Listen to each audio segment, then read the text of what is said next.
A ver, la última obra de Akira Toriyama, Dragon Ball Daima, ya ha llegado. Y lo que debería haber sido una celebración para todos, pues se ha convertido en todo lo contrario, en una división brutal entre los fans. Para unos es el último regalo del maestro, para otros un tropiezo que mancha su legado. Para entender esta fractura hay que meterse de lleno en qué hace a Daima tan polémico. Por un lado, tenemos una reacción que, ha sido brutalmente negativa. Comentarios como este lo resumen a la perfección. La gente critica que el ritmo es lentísimo, que la trama no tiene ninguna profundidad y que a pesar de tanta lucecita y tanta acción, a la serie le falta el alma que hizo grandes a sus predecesoras. Pero claro, en la otra cara de la moneda, medios como Screen Rant lo ven de una forma completamente distinta. Para ellos, Daima no es ningún error, sino todo lo contrario. Es un tributo hecho con toda la intención. Un último trabajo de Toriyama pensado para unir a los fans de todas las épocas, mezclando cositas de Z y de Super en una aventura totalmente nueva. Entonces, ¿quién tiene razón? Bueno, para intentar aclararlo, vamos a desgranar punto por punto esta división, vamos a intentar entender su cronología, que tiene tela, la visión que tenía Toriyama y los argumentos a favor y en contra. A ver si así entendemos el complicadísimo legado de Daima. Venga, empezamos con la pregunta del millón.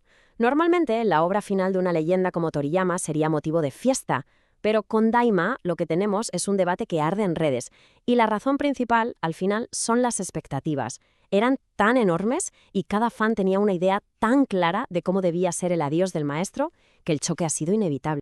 Y esta es la pregunta que está en el centro de todo. ¿Estamos viendo un homenaje nostálgico que vuelve a esa esencia de aventura del primer Dragon Ball? ¿O es una historia que, aunque venga del propio creador, simplemente no da la talla de su propia leyenda? Es que, la verdad, ambas posturas tienen argumentos bastante potentes. Vale, pasemos a uno de los puntos que más lío está generando. ¿Cuándo narices pasa esta historia? La línea temporal de Dragon Ball ya es un jaleo de por sí, y Daima se ha colado en un hueco muy específico que ha dejado a muchísima gente con cara de no entender nada. Y aquí es donde está la clave de todo. Como se ve en esta línea aquí, Daima ocurre en ese lapso de 10 años que hay justo después de derrotar a Majin Buu, pero antes de que empiece Dragon Ball Super. Y por supuesto, antes de ese final de Z donde Goku se va a entrenar con Up. Es lo que llaman una intercuela, una historia que rellena un hueco que ni sabíamos que existía. Y ojo, que si a alguien le quedaba alguna duda de si esto conectaba con lo más moderno de la saga, el primer episodio nos deja una pista que es oro puro. Cuando se menciona el universo 7, se confirma al 100% que Daima ocurre cuando los personajes ya conocen todo el rollo del multiverso de Super. Así que sí, está totalmente anclado en la nueva mitología. Y esto nos lleva a una palabra clave en todo este mundillo: canon. Porque, a diferencia de Dragon Ball GT, que fue una invención del estudio de animación, Daima tiene detrás a Toriyama, implicado hasta el fondo en la historia y los diseños. Y esto, para la mayoría, la convierte en parte oficial de la historia, sí o sí. Y claro, eso hace que las posibles contradicciones duelan todavía más. Bien, ya hemos visto el dónde, pero ¿y el por qué? ¿Qué le llevó a Toriyama a contar justo esta historia como su último gran proyecto? Pues parece que la respuesta está en una parte del lore que siempre le tuvo fascinado, pero que nunca había llegado a explorar del todo. Mirad, el productor Akio Yoku lo deja clarísimo. La idea de Toriyama era volver a la saga de Buu y coger todos esos conceptos que se quedaron en el aire.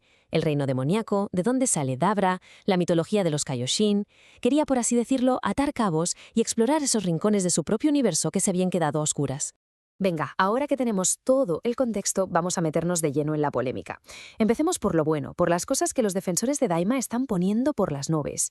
Porque, a pesar de todo el ruido, hay cosas que han gustado. Y mucho. A ver, lo primero y casi indiscutible, la animación. Es que es una auténtica pasada, de lo mejor que se ha visto en la franquicia. Mucha gente celebra también que se vuelva un tono más de aventura, que recuerda al primer Dragon Ball. Y además se valora positivamente que se expanda el lore del reino demoníaco y sobre todo que se sienta de nuevo ese humor y ese encanto tan únicos de los diseños de Toriyama. Pero claro, no todo es de color de rosa. Ni mucho menos. La otra cara de la moneda es bastante más dura. Para un sector enorme del público, las cosas buenas no son suficientes para compensar lo que ven como fallos garrafales en la historia y en el propio concepto de la serie. Aquí es donde la cosa se pone fea para muchos. Los críticos señalan un montón de contradicciones con la historia de Super. Se quejan de un ritmo que consideran soporífero, lleno de explicaciones interminables.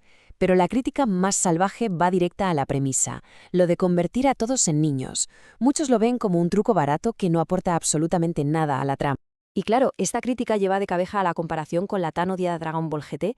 Lo curioso es que, aunque la queja principal es la misma, la diferencia es abismal. En GT Toriyama no pintó nada, en Daima es el jefe. Y esto nos deja con una pregunta fascinante. ¿Por qué Toriyama, sabiendo el batacazo que fue GT, decidió volver a una idea tan parecida? Y es que, al final, esta cita de un fan en Reddit lo clava.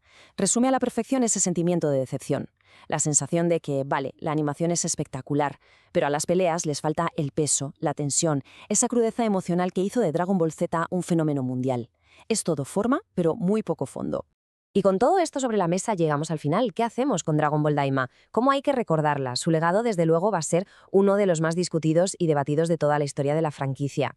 Es que esa es la gran paradoja de Daima, ¿no? Por un lado es la visión final, la historia personal de su creador, una obra de animación brutal que quiere explorar los orígenes de su mundo. Pero por otro, es una serie que genera contradicciones, que no cumple las expectativas de sus fans más fieles y que al final parece que complica más el canon de lo que lo enriquece. Y con esta pregunta lo dejamos. ¿Cómo va a pasar Daima a la historia? ¿Será ese último regalo de Toriyama, con sus fallos, pero hecho con cariño? ¿O será una nota a pie de página, algo innecesario que en el futuro se preferirá ignorar? Pues solo el tiempo lo dirá, pero lo que está claro es que, incluso con su último capítulo, Dragon Ball nos demuestra que su legado sigue más vivo y más polémico que nunca.